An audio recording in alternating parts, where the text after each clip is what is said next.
Back a couple months ago, I did an episode with Brandon Maddox, who is the founder and owner of Silencer Central. You should listen to that episode. It's episode 197. I love this company, I love this brand, and I love the American-made product that Silencer Central produces.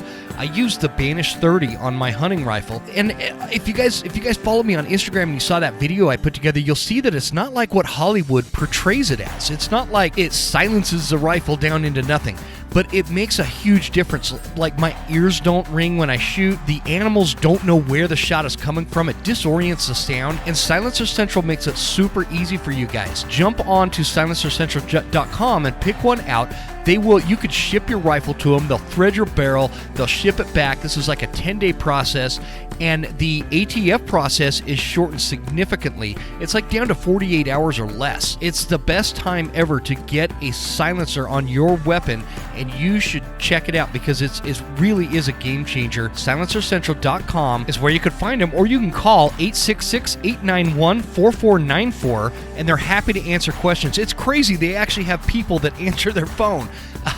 Again, guys, go to SilencerCentral.com. It's one of my favorite sponsors out there. These guys are just absolutely world-class with these world-class products, and I can't recommend putting a silencer on your hunting rifle enough. Save your ears, disorient the sound in case you need another shot. I mean, it's a game changer, folks. Check it out. You know, back in the old days, there was this program called Layaway, where you can go into like a store and start making payments on something, some high-dollar ticket item, and once you paid that off every month, it was yours. You could take it home. That's how I bought my first deer rifle from the Marine Corps PX on Camp Lejeune in North Carolina, and it was the first, weapon that I bought that I purchased myself. It wasn't a hand-me-down, it wasn't my dad's, it wasn't anything like that. So I went and I picked out this 30-06, and I just didn't have a lot of money, and so I did the layaway program, but I needed a scope on it, and the cheaper scopes were all sold out, and so I bumped up to like this entry-level loopholed scope and put that on the layaway program and had them all, put the whole package together for me and all that. Made the payments and finally got to bring it home. Ever since then, almost every rifle I've owned has had a loopholed scope. In fact, I'm having a custom rifle built this year, and it's going to have the loopholed Mark 5 HD scope on it. I just killed a buffalo with that scope. It's a really great product. And loopholed, guys, you know them. Everybody knows loopholed. They've been around since like 1907. They started as like a special instrument company or something like that. But these American-made products are fantastic. Whether you're looking for a spotter, binos, a rifle scope, accessories, tripods, bipods, all that kind of stuff. You can find it all at loophole.com. And I'd really appreciate if you supported this American company that has a great American story. And I couldn't be a bigger fan of a company, and I'm so happy and thrilled that they've chosen to partner with the Western Huntsman. Thanks to Leupold, and thanks to you guys for supporting our great sponsors.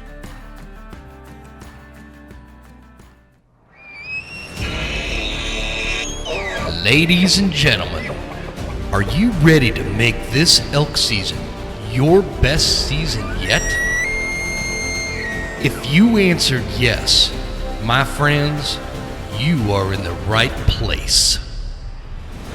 From the Western Huntsman podcast, brought to you by Phelps Game Calls, welcome to the School of September, the most comprehensive elk hunting series on the planet. We bring you the world's top archery elk experts to talk strategy, calling, and everything else to get you one step closer to some of your wildest dreams. From the Broken Tine Studio to your knowledge toolbox, class is in session. Ladies and gentlemen, welcome to this episode of the Western Huntsman podcast and your next installment of School of September, as we're just kind of like knocking on the door. As I feel like I've been saying that all summer, but it is like ever so close. What's today? Let's see. I got August 18th. And so in a lot of states, season is going to be opening up in the next week or two. Most of us, right around that August 30th to September 7th. It's all going to be open. So this episode should be out before then. And I got a really good one for you guys today. I've got my buddy Jordan Breshears on. He is a staffer at Eastmans Bow Hunting Journals. He's also like a nuclear scientist or something like that. Some kind of technician fancy thing that is beyond my simpleton roofer brain. And so we're going to talk about all that and get Jordan's perspective, because he's one heck of a bow hunter. In fact, he's got a really cool episode out on the Eastmans Beyond the Grid YouTube right now. What's that episode called, Jordan? I think it just says something like Grizzly took my elk or something like that. I think that's what it is. Grizzly took my elk kind of thing. Yeah. And it's a really good video. So you guys checking it out. I could see he is a fellow Christian and a father of 6 and married man. All right, brother man. I appreciate you joining me. Absolutely. Thanks for having me, Jim. Appreciate it.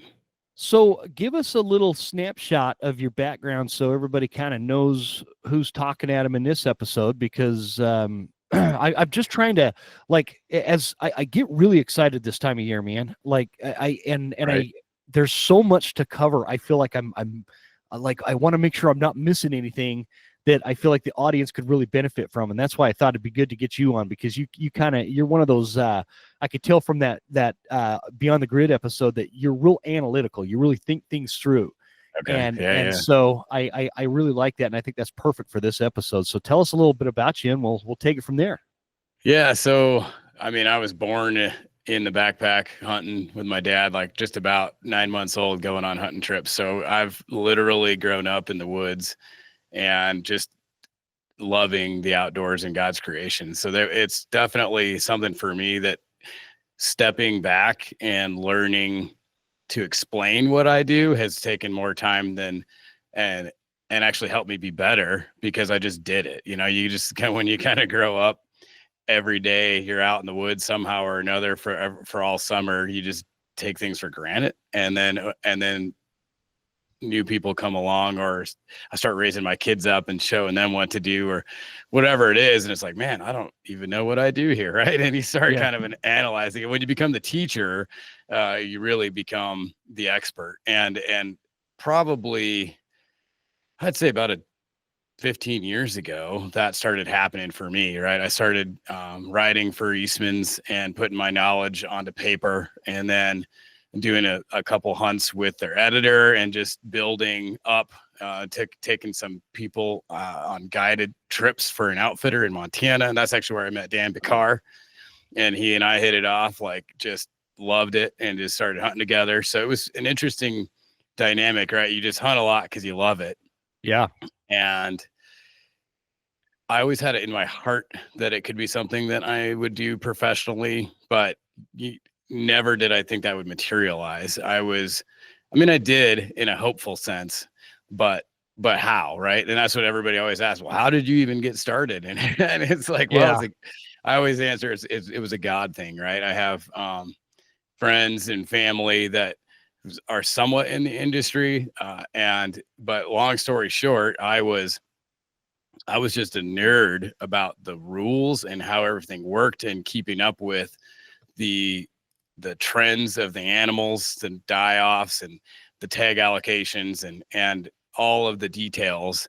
So I would get phone calls from one of the MRS writers about Montana. Like, hey, you live in Montana. What's Montana looking like?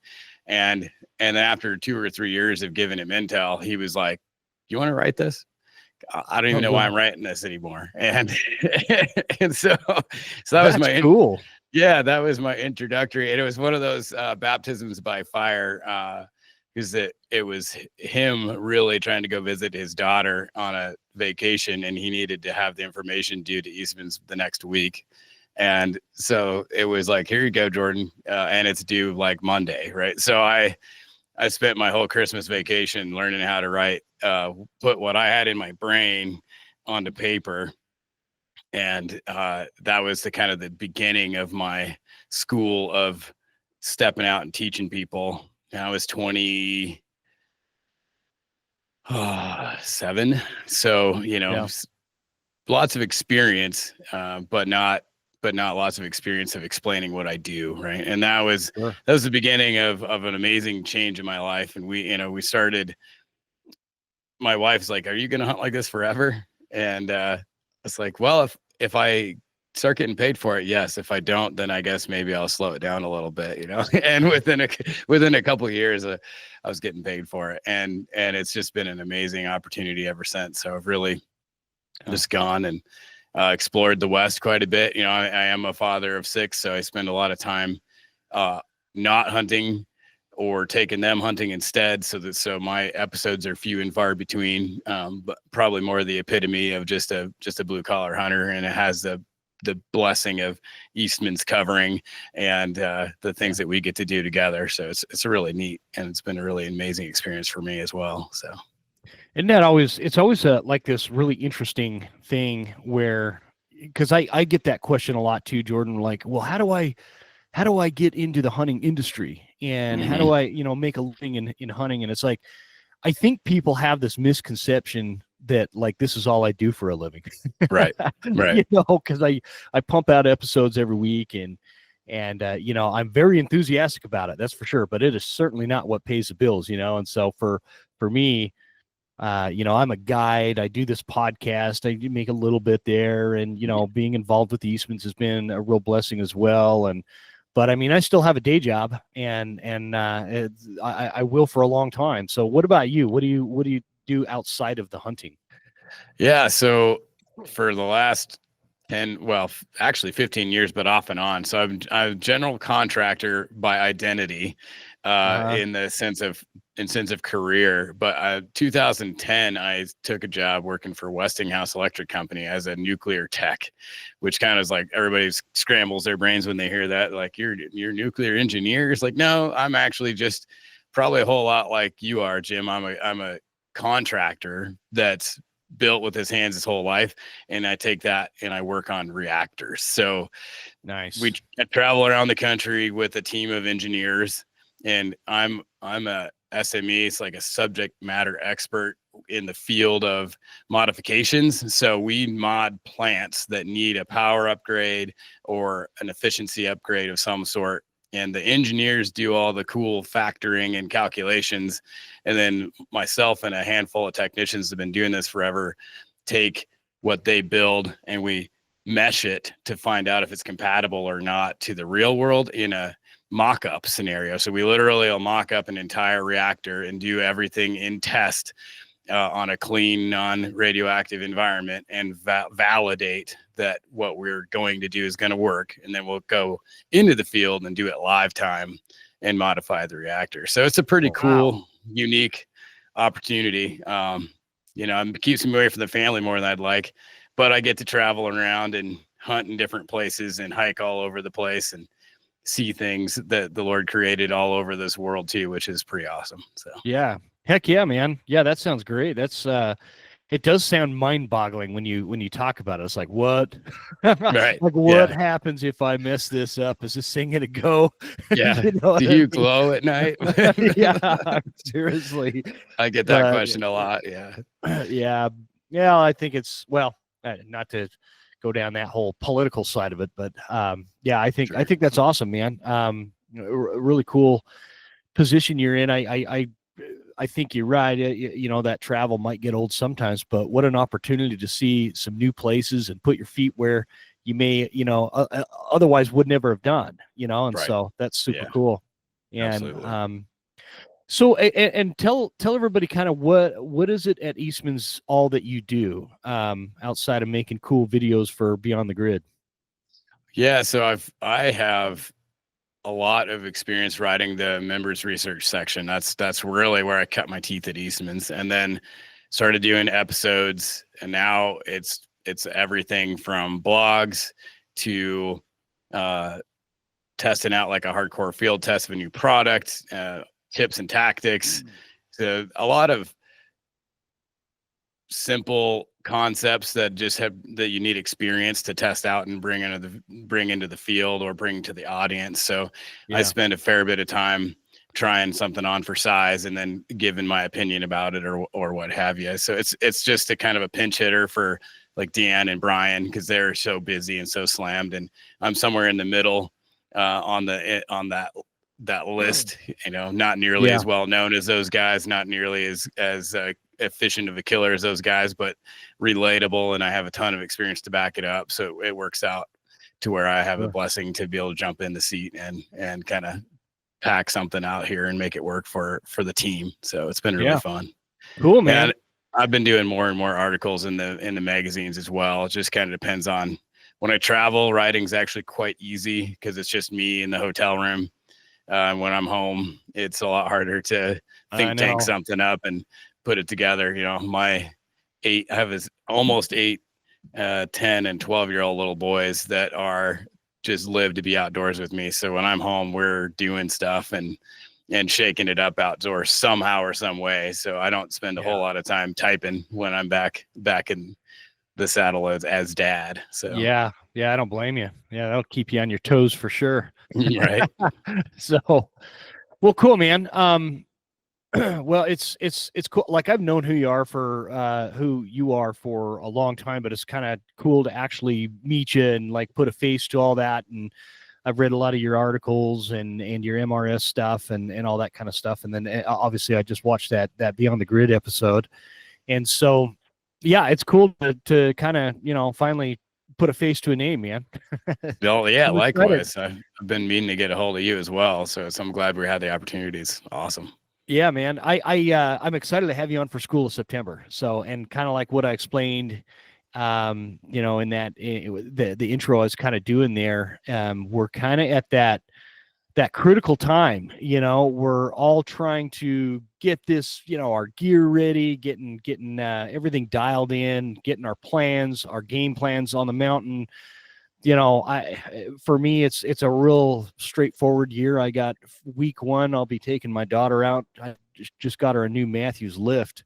I'm pretty excited. In fact, the dude that's setting it up just tried to call me while we were recording, but so that's week 1. I'm going to try to get her a bowl down, and then I go into guiding for pretty much the rest of the season. I don't even know if I'm going to take a bow this year, man, just because of that. And so, but for everybody else that are going out, a lot of people in this audience, they're brand new to elk hunting. Maybe this is their first year, or they have been doing this for 20 years and are just trying to, they're as passionate about elk hunting as I am. And so they just listen to stuff like this just to, I just always look at it like the School of September is like supposed to be this toolbox, of information where people could take stuff from Jordan Breshears and Dan Picard and my buddy Dirk Durham and all these other people that I've had on these episodes.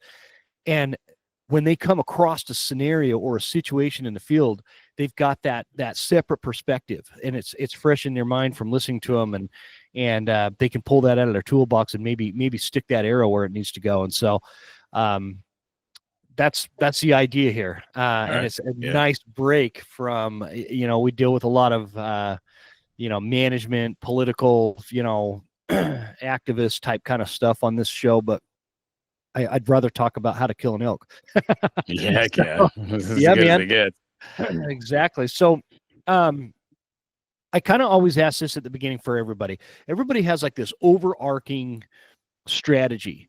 They're like Brian is, he's a spot and stock guy. Right. He even goes as far as sometimes he'll say, I don't even take the calls out of the truck, and then you've got other people, they are full on callers. Other people, they glass and then they stalk and they call, and it's a little combination of everything. Give me kind of what your overarching strategy as you're coming into September. What like comes to mind the most? How are you going to pursue these animals? Well, I would say I'm going to be a chameleon, and I'm going to do what I need to do to get something on the ground. So that's, if I have my druthers, it would be to spot them, stalk them, and call them if I need to. I like to remain anonymous as much as possible, but that completely depends on the situation I encounter. And I think that would be my number one tip to any hunter, is to be and remain flexible. And every situation you encounter is going to have a little bit different potential anecdote to how you solve it with a harvest at the end. And I'm very blessed with how a lot of those results have turned out in my life, but at the same time, it takes a 99 fails for a success sometimes. And over the School of Hard Knocks, I love how you call this School of September. The School of Hard Knocks is what created a successful September for most of us, right? And so I do have a call in my mouth at all times. I have a call on my pack at all times, a bugle, and I'm ready to use it. And I practice with it regularly. And it's definitely a functional part of my arsenal.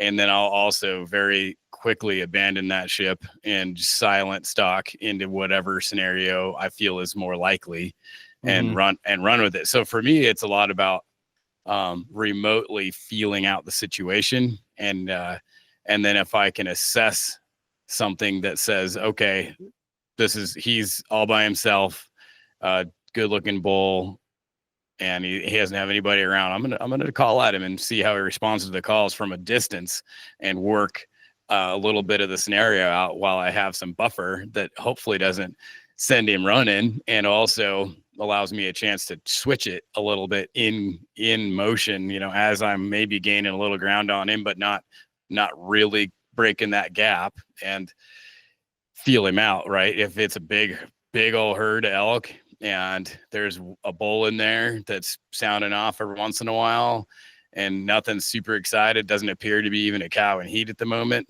I'm probably not going to call. I'm just going to be a silent predator and slip in there and attempt to find a scenario where he loops around his cows to check him out and I shoot him, or maybe I'll call at the last second just to make him come check his back door, right? Pound on the back door like an intruder. But finding the answer, I think that would be pretty hard to explain without each situation put in front of you, right? But it is, one of the articles I wrote a few months ago, I likened it to fishing and trying your favorite MEPS number 2 in the first hole you come to at the river or whatever you run, right?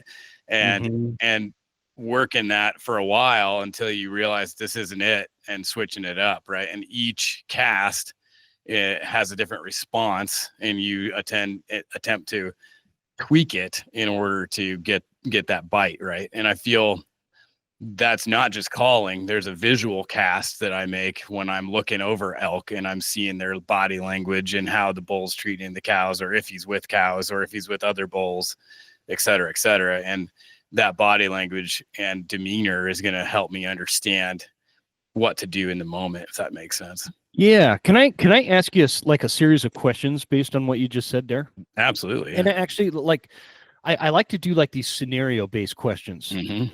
And so, okay, you're glassing another, and some of these might sound kind of dumb because honestly, man, where I hunt, mostly 99% of the time, you're not glassing elk; it's too thick. Sure. But I know that the vast majority of the American West, this is doable, right? I live in a pretty unique area.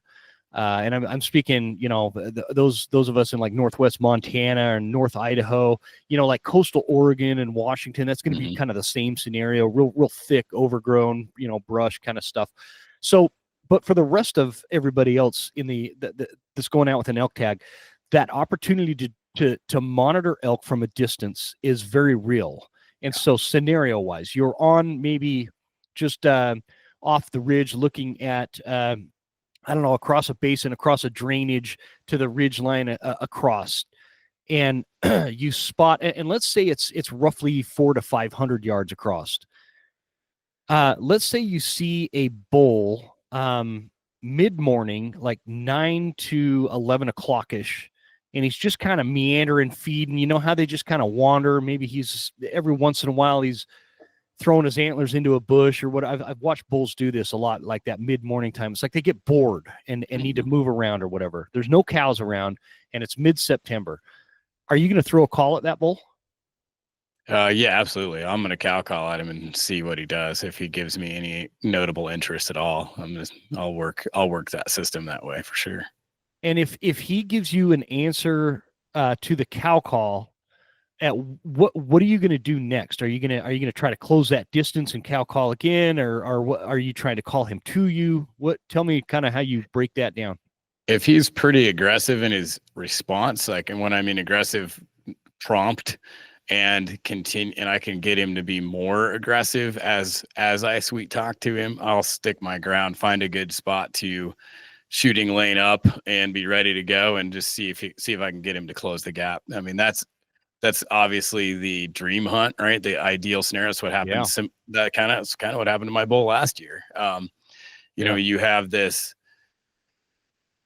it's a small window, but when you hit it, you hit it. And I've had bulls cover miles in super short time frames if they're ready, you know. And so to me, back to the casting idea, my first cast is this sweet cow call, nothing too crazy. And if he answers, that's huge. If you get a bite off of a couple of cow calls, to me, I'm definitely 400 yards is nothing. And I'm going to assess the terrain, look for where he's likely to cross and what's the wind doing. And now I need to get to that tree. So I have the ability to head off if he crosses downwind of me and still get a shot, except, and then just play it out from there. And I never do have somebody calling for me. So all of my plans are going to be assessed accordingly to, all right, he's at this point, I'm going to throw my calls for a little bit and then shut up or whatever that has to be. So I don't literally give away everything and he just holds up at 100 yards and we're done, you know? Yeah. Yeah. Okay. So same bull. He doesn't respond to your cow call. In fact, he doesn't even acknowledge it. He just keeps kind of feeding in and out of the timber, whatever. You just know he's there. What do you do at that point? I'm going to attempt to keep tabs on him and find where he beds and once I feel like he's down for the day, I'm going to get close. So you don't bugle at him at that point or anything, or? No, I don't. I'm not saying that I wouldn't ever, but no, I tend to stay silent at that point. If he's not vocal, and then why, you know, I would probably not tend to go that direction. I would go straight to stalking mode and just see if he starts sounding off later in the day, then I might add calls back in. But. Nice. Okay. All right. So I guess next scenario, if we're still cool with this track. Yeah, I like it. Same kind of situation where, you know, you've got the drainage is, I always look at it from that, because that's all I hunt are like these big drainages. So I hunt these ridges and I can watch the other ridge line and whatnot. So 400 or 500 yards off, you're kind of glassing it up. You spot a bull laid down, bedded down on like a bench across on the other side. And, you know, he's just kind of laying there looking around. Maybe there's a couple of cows in there meandering or laid up with him. What changes? I would say my strategy would divert to stalking without calling almost entirely if he has cows. Now, if it was, I mean, that if there was if it was still early September, like 10th-ish around here, or, you know, I would probably think about a call, but I would just go straight into get proximity, get in the red zone and just wait. You know, and that's always been my strategy since I became a successful elk hunter. When I moved to Montana in 2007 was kind of really where I really changed up my whole world. Cause I grew up in North Idaho. So I didn't even know how to do anything besides brush bust bulls and call them in and shoot them at 10 yards. You know, so yeah, that's kind of how I am, man. Yeah, that's awesome. Like, I love it. Wow, I don't see any elk. Yeah, we don't see the elk we kill here until they're, I don't know, 20 yards or less usually. Yeah. So, if I had $1 for every elk I saw within 30 yards that I couldn't shoot, you know, I'd have a lot of bulls on my wall, you know. And it's like, heck yeah. And it's pretty fun to switch it up. When I moved to Montana, I was like, oh, this is going to be like shooting fish in a barrel. I can see them everywhere. They're callable. And that lasted for like 3 years. And the pressure from the wolves and the pressure from all of us hunters has changed it, you know, and that's where I just roll back to the chameleon guy. Like I would be with the call in my mouth, closing the distance to 100 yards sub if I could safely get there with the wind, and just hang out and let him get on his feet, let him start moving around a little bit and feel him out with the call potentially, or let him come to me. And that seems to be my most likely play, and it's been my most successful play. but I bet you only 10 or 20% of the time do I ever get to let an arrow go. I mean, I sit next to a bull with several cows almost every day a season and don't get a play, right? Yeah. Yeah. So Yeah, for sure. Okay, I got one more scenario question on that same kind of setup thing there for you. Um, you're watching the other side, and all of a sudden, like let's say there's I don't know, just a opening within the timber enough, that you can clearly see what's going on there. Outfeed a few cows, maybe a nice bull, maybe a raghorn with them or whatever. But let's say it's a group of like 15 elk roughly. And I always say that because again, if you know North Idaho, we don't get these giant 50 elk kind of hurt. You're seeing like 6 or 7 at a time. 15 would be a lot. Unlike somewhere these other places I've hunted in Montana thus far, it's like, man, there's like 100 elk over there. That's new for me. Anyway, a small herd kind of feeds out into this opening. You could see them, but they're like on a mission, right? They're not meandering, they're not feeding. I mean, they're going. They're not running, but they're on the move. And they, how elk they'll get on this mission. They're heading to a bedding area or feeding area or something like that. And if it's that time of day, usually they're already to their bedding areas and whatnot, but sometimes they still get on this mission. That those elk are moving up the drainage further, and like can go uphill a lot faster than you can. Is there something you can do to stop those elk and try to create some kind of opportunity, or are you going to wait those things out and just let them move and try to find them later? Does that make sense how I'm asking that? Yeah, absolutely. My tendency is to follow and wait them out. So I'll attempt to keep them in sight, depending on the terrain I'm in, especially.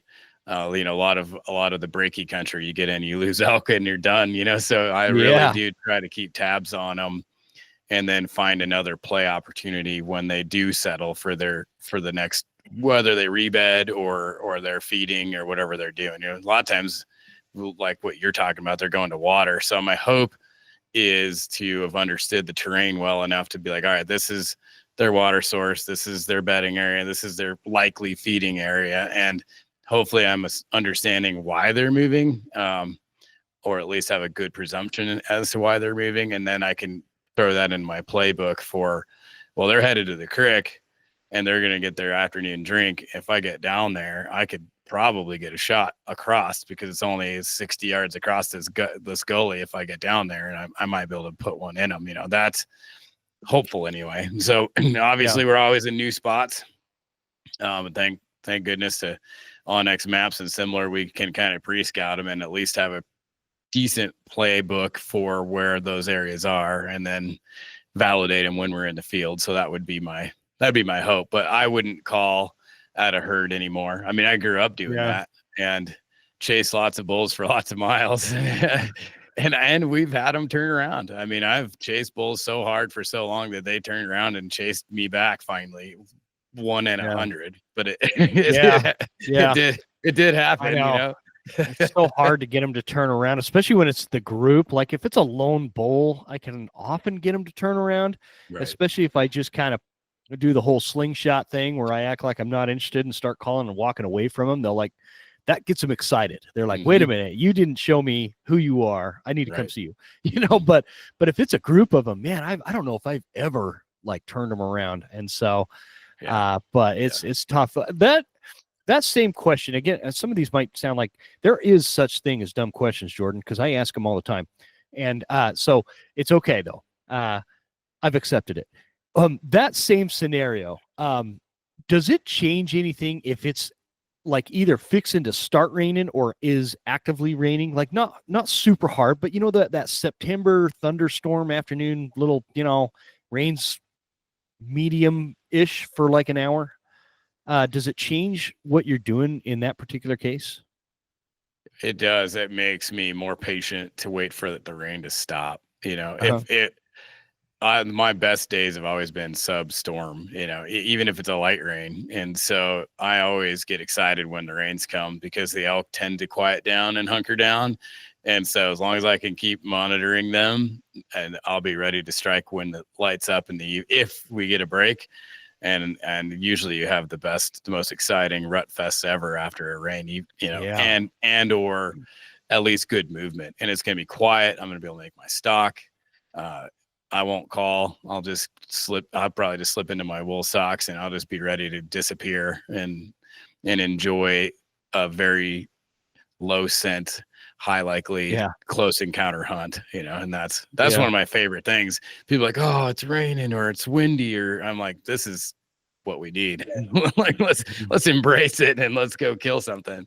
And rain is even better than wind because you obviously don't have the effect on your arrow flight and your the ability to hold steady like you do when it's windy. So yeah, definitely. I couldn't agree with that more, man. I love a good, like, especially like an afternoon thunderstorm comes in and just kind of shuffles the deck is what I always look at it like. But especially if you've had you've had 4 or 5 days of just kind of hot, sunny, muggy kind of temperatures, and the bulls aren't talking, the elk aren't really moving, man, that storm comes in, it just totally reshuffles the deck, and all of a sudden it is the best time to be. In fact, I'll just sit out there in the rain usually and just wait for it to stop.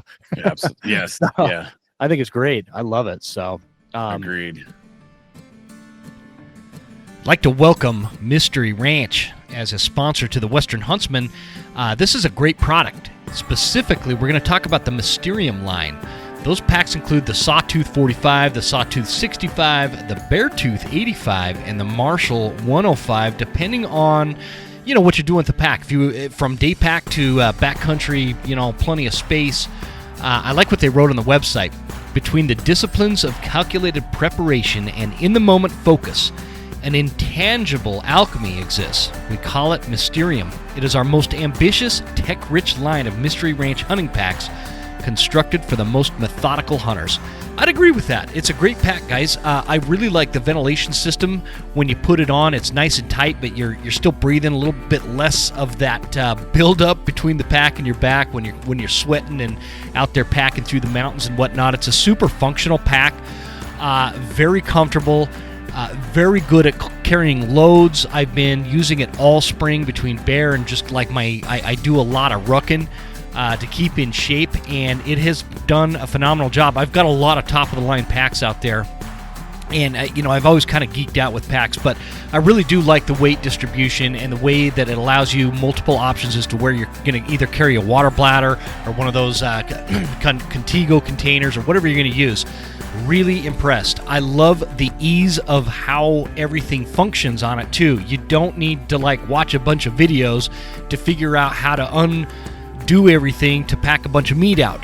That's really important for a guy like me, I promise. I'm not super smart. So the simplicity, the comfort, the load distribution, it all makes for a wonderful backcountry hunting pack. If you are in the market, check it out at mysteryranch.com/mysterium. Well, we talked a little bit, about before we hit record, getting some. You brought up a really good point because season is so close. There's these last minute things that people can tend to forget to prepare for. I'd like to kind of cover some of those if that's cool, because I think I'm trying to think of examples. Like there's always something when I go into September and all of a sudden season's here, I realize I'm out in the field. I'm like, oh man, I forgot to do this. I forgot to prep this. I forgot to check this on Onyx, or there's always something. Right. What really comes to mind, you see people kind of dropping the ball on that last minute preparation as we, again, start knocking on September's door here. Man, I think the first thing that comes to my mind is people stop shooting their bow because they've been shooting it and they just think that they're good to go. And I would say don't ever stop shooting your bow, even during season.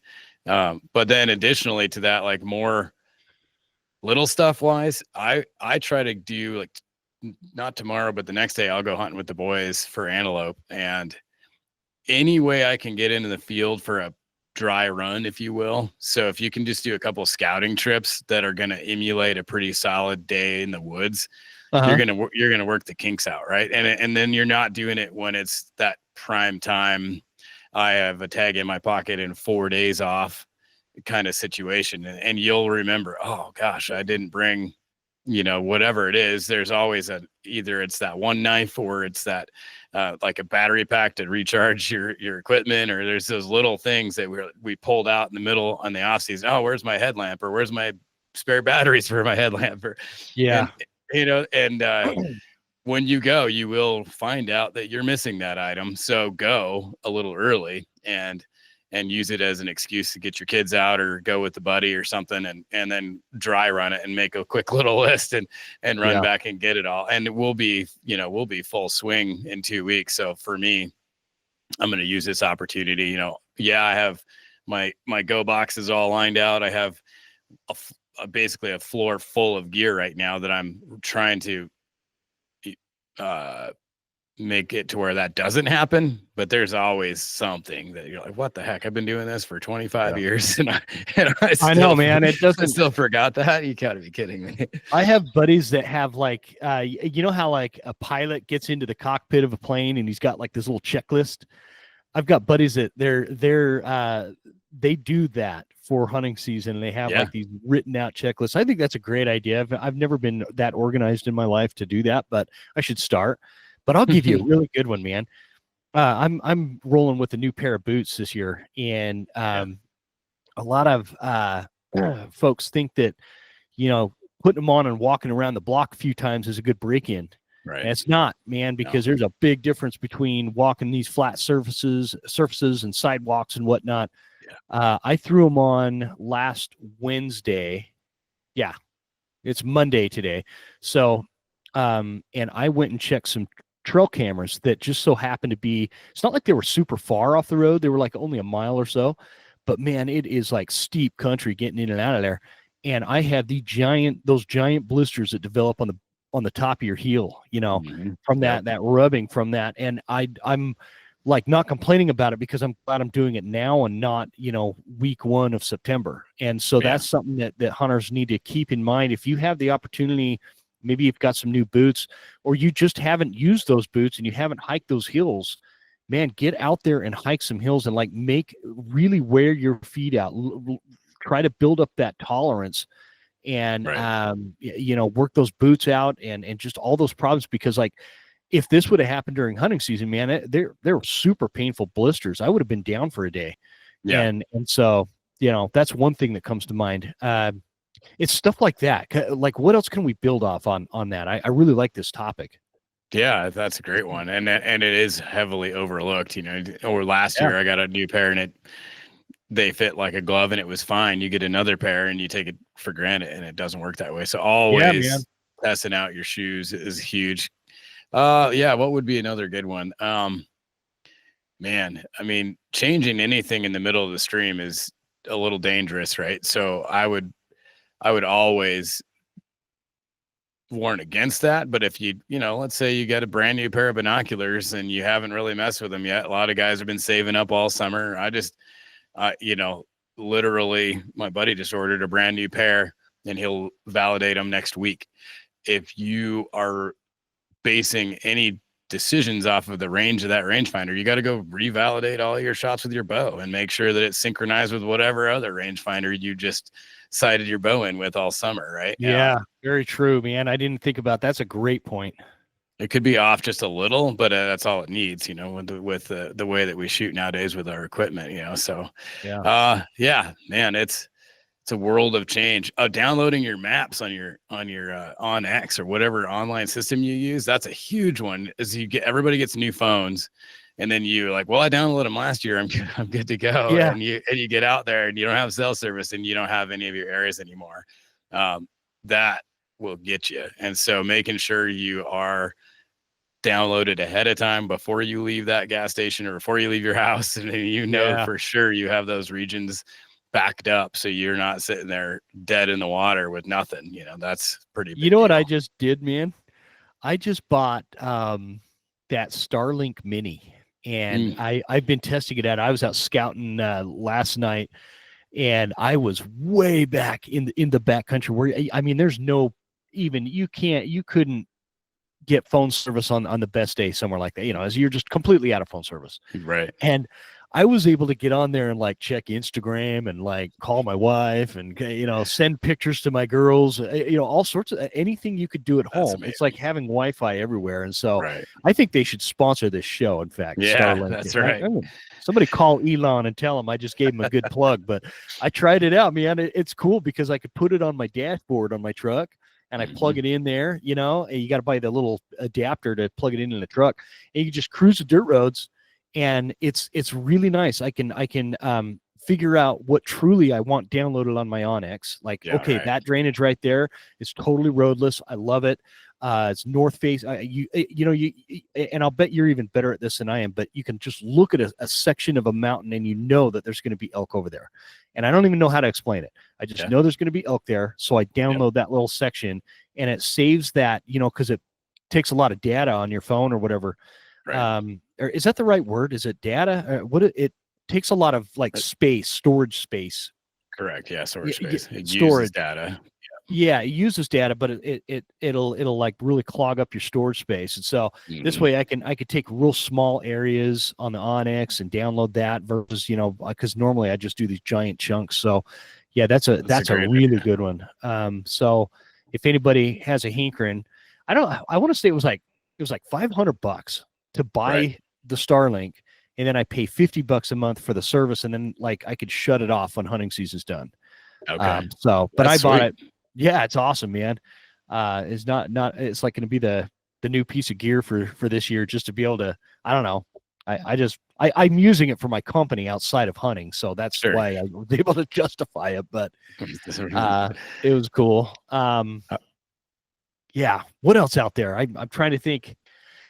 Like you mentioned, checking the small things in your pack and new gear. I love that. I've been using. One of the things I really like about spring bear hunting is I try to have all the gear that I want for my fall hunts by spring bear. Like I just got all my Leupold optics, dialed in this last spring during spring bear.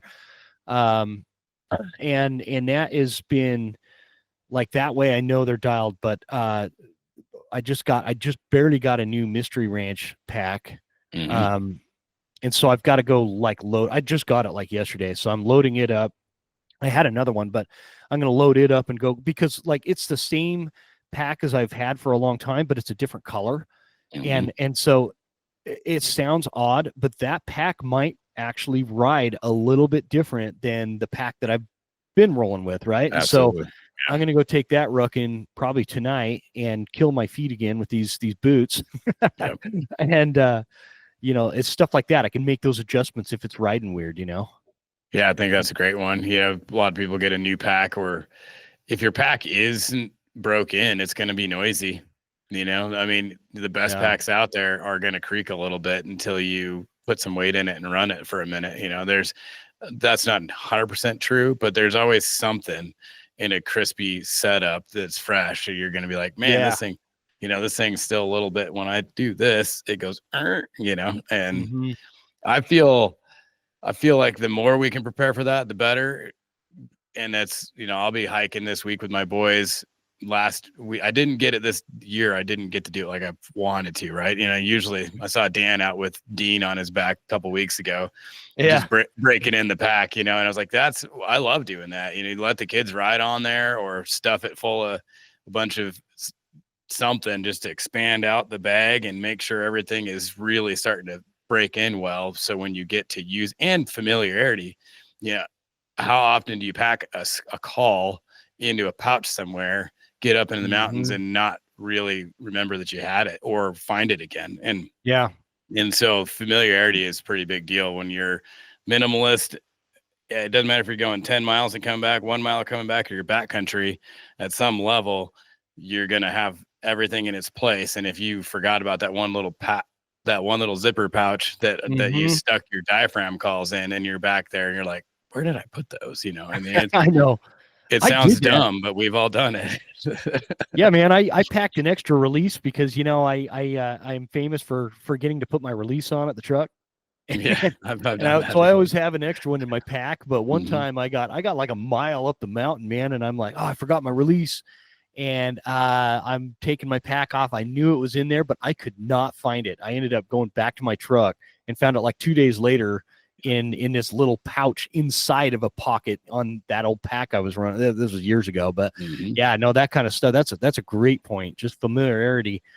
That's another thing. The familiarity of your pack. I think if whatever, like I use the Mystery Ranch packs, but if you're using whatever pack system you have, there's always like YouTube videos out there, whether it's like a gear review or like the manufacturer puts together how-tos or whatever with those packs. You should watch those because there was trying to pack out an elk one time. I couldn't figure out the load system and how to separate the pack from the frame to get the meat behind there. And so I had to kind of redneck it, and it was dark. It's like 2 a.m. We're all just absolutely wore out. So my mental capacity was quite limited anyway. And so I just kind of lost patience and started strapping meat bags to the outside of the pack. And it just doesn't ride right like that. That's not what the pack's designed for. So, just knowing that kind of stuff ahead of time, that's a great point. I think is really important. I'm glad you said the familiarity thing, man. I love that one. Yeah, absolutely. Yeah, I find that with everything I do. I'm going to be running a couple new things this year. And for years I've run Eberly stock, the F1 mainframe with like a J bag, dry bag scenario. And then I run their old fanny pack, and that's not part of the system anymore. So it was a fanny pack top pouch. I still have it. I love it. Right. But that's not a part of the everyday Eberly stock lineup. So now I have just a regular fanny pack. Yeah. And it's fun. It's cool, but it has pouches in different places. And when I get in and I'm almost to kill point, I drop my big pack and I throw the fanny pack on, and it has everything I need to go for 3 or 4 hours without suffering. So a little bit of water, my water tablets, my tags, my knife. I don't usually put my game bags in there, and some calls and things like that. And I can disappear, and all my little bits of food are in there. So granola bars and that sort of thing. And this will be a whole new system for me. So dropping my pack and going is a new venture again. Something I've been doing for almost 10 years, that I have a really, really everyday, like it's like literally second nature to grab this other pack. It'll be different this year. And that's a good and bad thing. It's being a chameleon. It's adjusting with technology. I'm sure I'll love it more. But it's just going to take trying out new things. And I'll pause and go back a little bit. Game bags are one thing that I find myself going, I had game bags in here. Oh yeah. We killed so-and-so, but killed a bull. I went and helped him pack it out. And I used my game bags with them, and I didn't refill it. Right. And that's where the checklist comes in really handy. But if you're hunting in a weird spot, like the middle of season, and you did pack out something for your buddy, you might not think that you use your game bags. I mean, those sort of things that happen all the time, and you end up in the backcountry, and you're like, oh, that's a big bummer if you don't have game bags. And Yeah, man. What a blow. That'd be like kind of devastating. Usually, but yeah. Yeah. Huh. Yeah, that's you said something. I was going to ask you something off of that, and I like totally forgot now. Dang it, I drew a blank. I always use those washable game bags, man. I like those ones because I can just kind of cycle them through, and I've always got them in my pack. But yeah. Oh, that's what I was going to ask you. When you do that thing, I've always so I did that once where I dropped my pack and I was trying to stock in. The stock didn't even work out, but I lost my pack. Like it took me a couple of days to stumble upon it finally. Sure. And so I've thought, okay, next time if I ever do that again, I'm going to mark that spot with Onyx or whatever. But even that could be a little sketchy. So have you ever lost your pack? Would you do that? No, I've got so when I grew up in your country, it was harder, obviously. When you're in that super thick. That's where it was. It was in North Idaho. Yeah. I lost my 4-wheeler for 3 or 4 hours once in that place, especially before we had good GPS technology. Yeah. But yeah, on X is accurate within 5 or 10 feet. I do always walk away from it and turn around and look for a landmark. It's kind of like when you're hunting out in the Badlands and you crest a hill and drop down the other side, you turn around and look at that hill and memorize it, because you may not know it, but some point you'll need to remember that there was that one dead log and that weird snaggletooth tree hanging off the side to save your bacon, right? And Yeah. I do the same thing with my packs, because early on I definitely hunted for them a little bit here and there, because I was using an old school GPS, and it could have been 50 feet off, and you're just like, man, I know it was around here somewhere. And we're blessed with open country. So. Oh yeah. I think when I lost that one, it was because the huckleberry brush ate it. That North Idaho huckleberry brush, it just like fell into it or something. And so anyway, yeah. So that's something to keep in mind for those of you that drop a pack. But it's a great idea. Like, if you're trying to be, what does that do for you, Jordan? Can you because you've got more experience with that than I do, for sure. When you're dropping that pack, it's just making you lighter, quieter. Give us the rundown as to why you do it. Yeah, very much just the ability to be nimble and silent, and shoot from a strange position. It's hard to shoot when you have something strapped to your back that keeps your upper body rigid. And I've had to shoot from some odd laying down, crouching, bent over positions in my life many times in order to get that perfect shot that you need to accomplish the harvest with. And so I think that's a lot of it.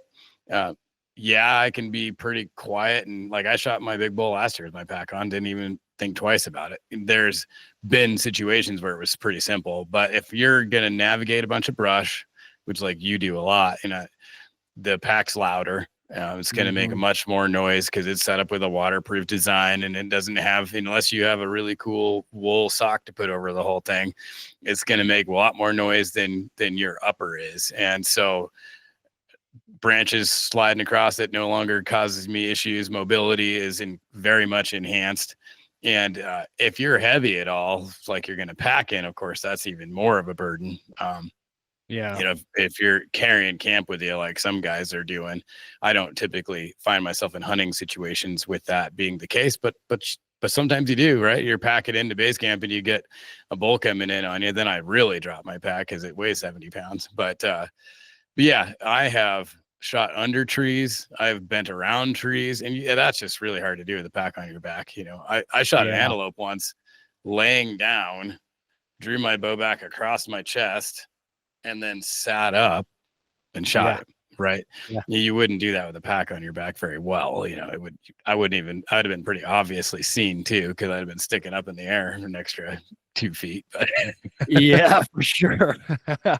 It's a little harder to do a sit up, man, when you got a big old pack on your back. Yeah, exactly. So I always kind of round out these questions with again,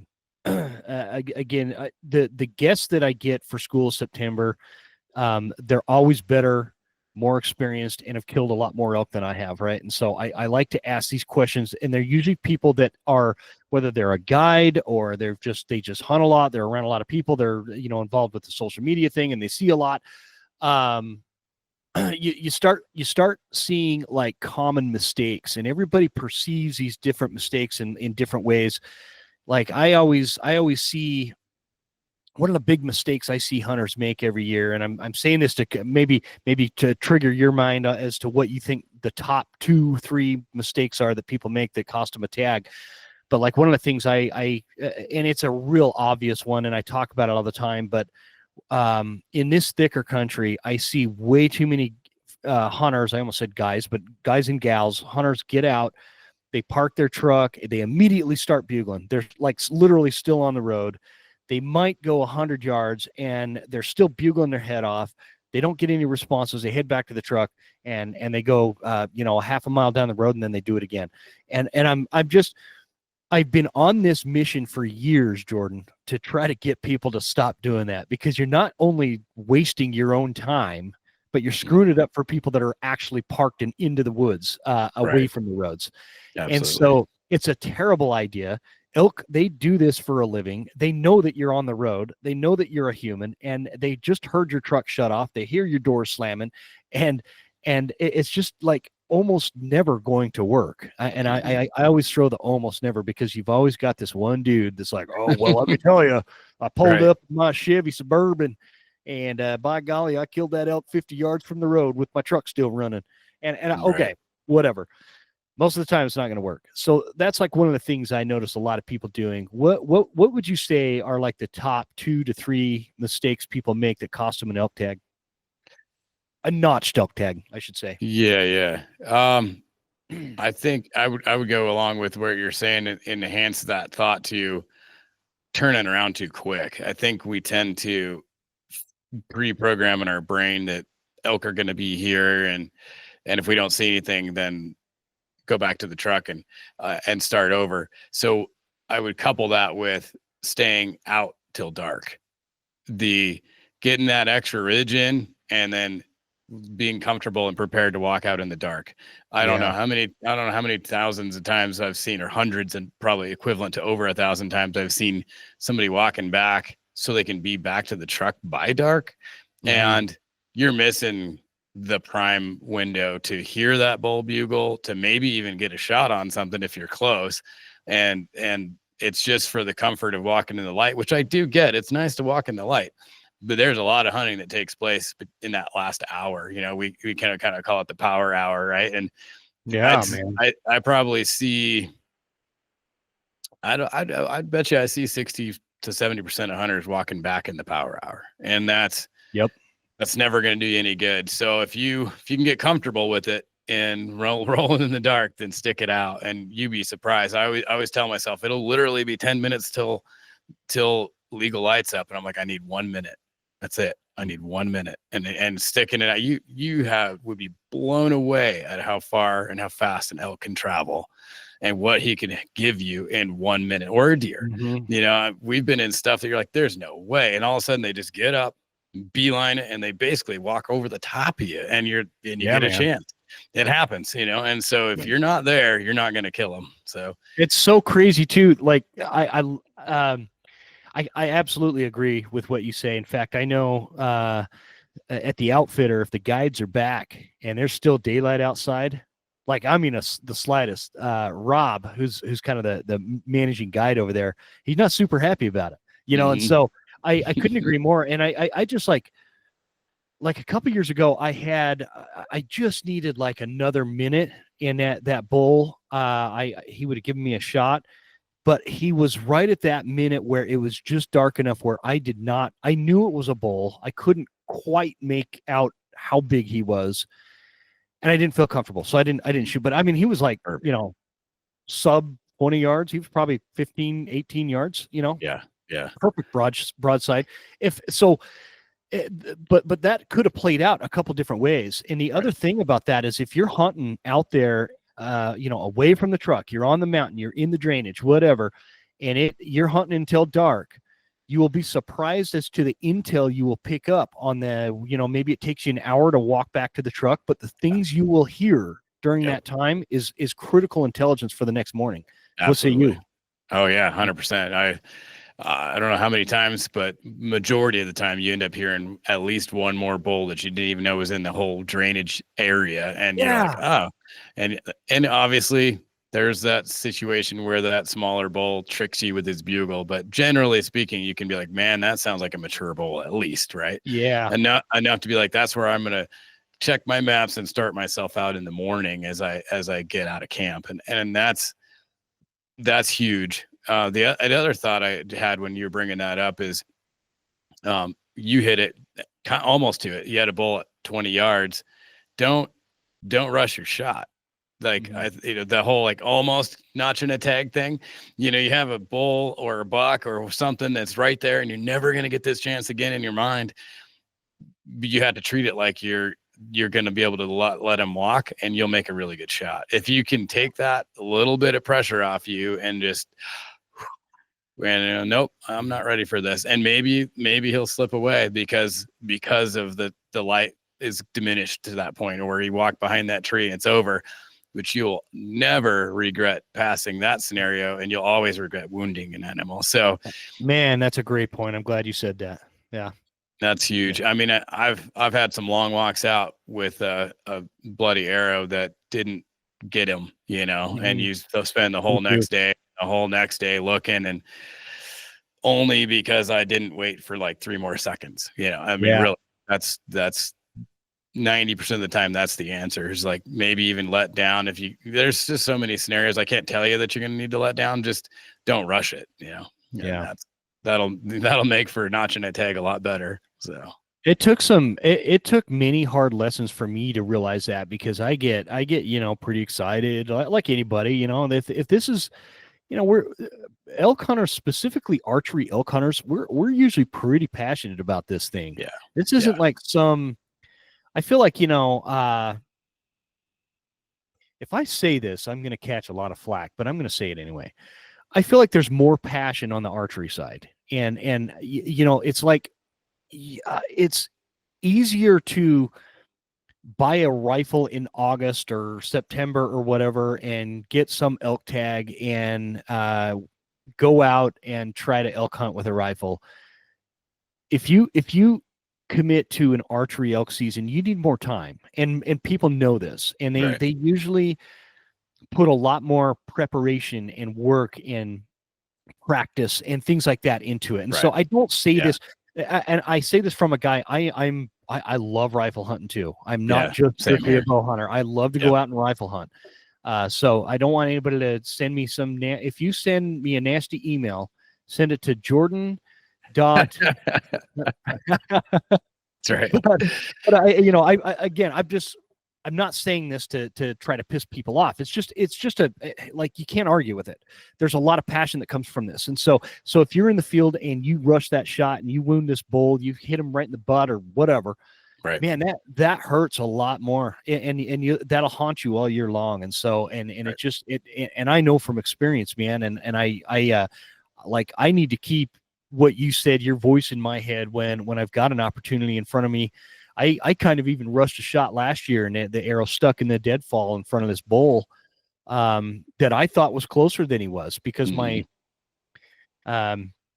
stupid, anyway, I'm not going to talk smack about my rangefinder, but it failed me last year and would not give me the data I needed to make a good shot. And so I had to guess. And you could see I'm still upset about it, but I'd be way more upset if I'd have hit that guy in the leg or somewhere and wounded that bull and had that with me all year. It's really painful. So it's a terrible feeling, and it's most of the time circumvented by just taking an extra deep breath and calculating that out. Right. And most of us don't realize that your cognitive ability to make decisions is actually directly affected by how you're breathing. And so, I think when you get up in front of people and you get stage fright, it's because you're not breathing for the most part. If you can continue to take deep breaths, your brain gets what it needs to do its job, and it tells you what to do. And if you're able to control that process through that 5-second window where your heart feels like it's going to blow out of your chest and that bull's coming through and cutting the distance, it's kind of sounds dumb, but there's a reason why Navy SEALs use box breathing, right? It's not because it doesn't work. The most critical tasks in this world are achieved under pressure with control of things like breathing, and it allows you to control your thinking and then execute that shot. And you're right, there's passion is through the roof with it because the experience is through the roof. You can get a rifle archery elk tag that's going to be not archery. You can get a rifle tag that's in September, but most of us have to do it with a bow. And first time you get a bull coming in screaming his brains out, and you're going to absolutely be beside yourself with excitement and wonder and awe. And this is incredible. And also probably forget to even pull your bow back because it just is little mind rattlingly cool. So the passion just goes through the roof for my next encounter. And how am I going to be prepared to capitalize on it? And and then you spend the rest of your life addicted to elk hunting. That's exactly right. You nailed it, man. I wanted to start asking this question. I want to tell a story. Like the first time I heard a real bull elk bugle, and the way you described that just made me think of this. But it was like the late '90s, and in Utah, I was in Utah. their rifle season does open in September. I don't know if it still does, but it did back then. Right. And I was in a unit where it was like spike only. You can only shoot a spike. You couldn't shoot it. It was not an open bull unit. And I'm sitting there, and like, I want to say deer season was open as well. So I think my focus was more on a mule deer, but I had the spike tag in my pocket. And it's like middle of September. I'm up in some real high country. Utah's got some real high country, 10,000 plus feet, and way up there. I've got this rifle. And I thought somebody was messing with me, man. It's just past sunup. I hear this raunchy old bull. Maybe 60 yards coming around this ridge to my left. And I thought somebody was messing with me. I thought it was like another hunter or like my brother screwing around with his elk call or something like that. And I kind of look over to my left and I'm like, no way. No, man, it was a real bull. He comes around that ridge. He's like this big 6x, and he's just screaming his freaking head off. He's just so mad, slobber's blowing out of his mouth, and he walks right past me. I can't do anything about it because I've only got a spike tag. And that was the first time I'd actually heard a bull bugle in the wild, not on like a Primo's DVD, right? And so what about you, man? Do you have like a memory of the first time you heard a bull elk scream his head off and it just like changed your life?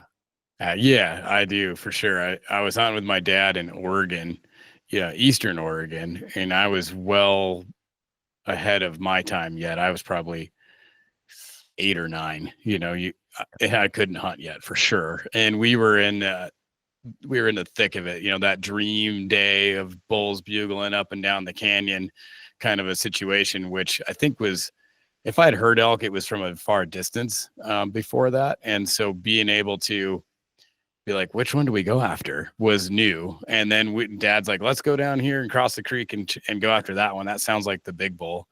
And we got right into the middle of the herd, and it was insane. And it was one of those, I was hunkered down behind him about 8-10 feet and at the base of this tree. And there's this huge herd bull rocking back and forth, screaming and chasing cows. And it was just really seared into me as how amazing the experience was. And I could have shot him, like, had I been in a shooting age. My dad never had a clear shot. So I'm over here like, shoot him. Why aren't you shooting him? And Dad's like, he was behind trees. But it was amazing, and just the first herd bull experience, just that gravelly, likened it. I always likened it kind of like a dinosaur, but it's, I call it Jurassic Park when the whole mountains lighten up, because it's just incredible. And it's something that you can't even fathom until you hear it.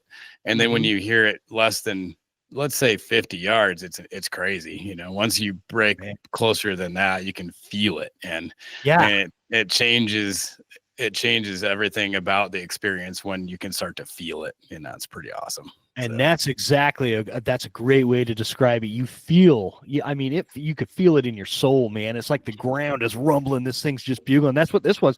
I'd never experienced it. I was only like 13 or 14 when I'm talking about this. It's one of my first seasons where I could actually legally carry my own rifle, and wow, he's just screaming like that. It's just like what you were describing. And I was kind of describing it like if you're thinking of like a mature bull versus a younger bull, think like what pops into your mind when you hear it. And like a younger bull, I always think of like a whistle. It sounds kind of like a whistle. Yeah. But more mature bull is exactly what you said, that Jurassic Park. Yeah. That you just think it's a dang dinosaur coming down the mountain and rattling your whole world, It's just great stuff. So if anybody ever wonders why we're so passionate about this, is because they haven't had that experience, man. Yeah, and so many people don't, Right. It's crazy. So even in Wyoming here, you can hunt October 1st with a rifle. So most rifle hunters have heard a bugle. My wife grew up doing it. She's a Cody girl. And when I got her a bow and I called the first bull into her that she ever had an encounter with, she was just rattled, visibly shaking and smile from ear to ear. And one of the first words out of her mouth was, she's like, I'll never rifle hunt again. That was insane. She's like, I love elk. It was pretty incredible. Isn't that incredible? I love it. Well, cool, man, Jordan. I really enjoyed this conversation. We should do this more often. I think you are.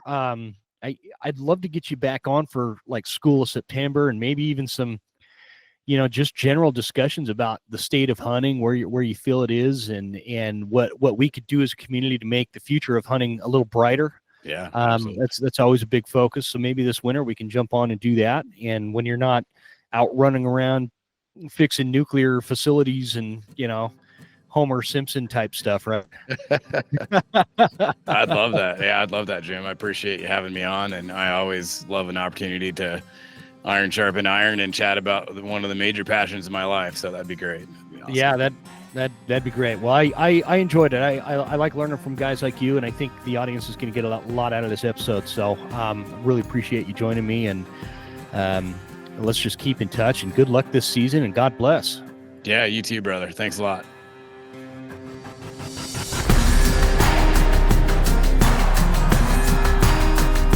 You made it. That's the end of the episode. Thank you so much for tuning in. Please make sure you're following us on Instagram at the Western Huntsman, and write us a good review at Apple Podcasts. Thanks, guys. See you next time. Stay Western, and I'll see you on the mountain.